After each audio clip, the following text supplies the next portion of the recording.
John Nicholson, California State University, Monterey Bay, and I like your comment about this being the first inning or the first iteration. Yeah. For some of us who were around when Plato started, the CDC and that online kernel was hooked up to the telephone, compressed air, and we don't really think this is the second inning. This is sort of like the fourth World Series the Cubs haven't won.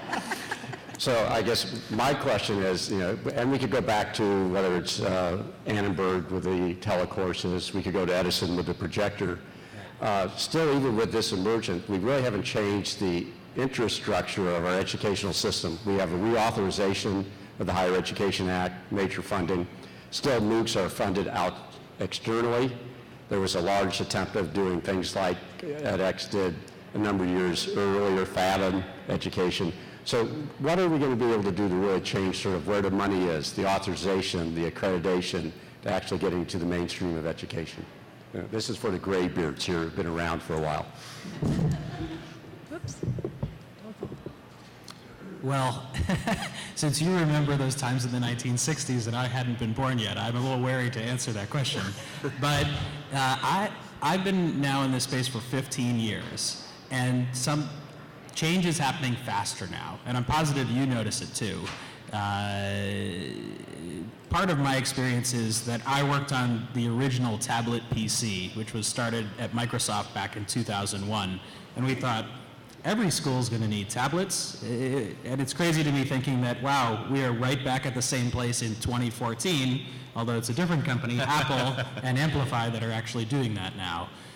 But the difference now is that with mobile telephony now expanding across the whole world, with much better ability to integrate things faster, with the ability to start a company with just $100,000 or even $0 and 4 people in sweat equity, everything is moving much faster. Now, that doesn't mean that things aren't broken. This is kind of like modems, circa 1989, when you had to figure out how to plug in the modem yourself and, replace the power source.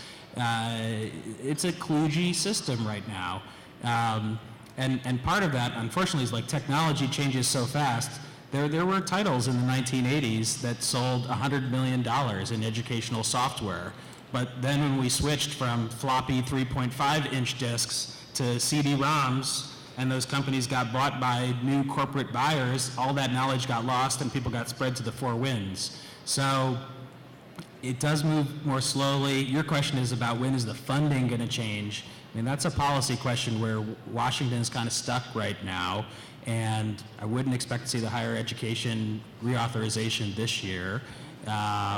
But there are some interesting things going on. There's experimental sites that are happening in higher education. More than 100 colleges and universities have applied to be experimental sites. There's a number of colleges that have applied for competency-based education, which is probably if you're not familiar with it, it's one of the most interesting reforms that's going on right now, where more and more colleges and universities of all stripes, whether liberal or technical institutes, are actually mapping out what should students learn, what should they know, and they're talking more and more to employers.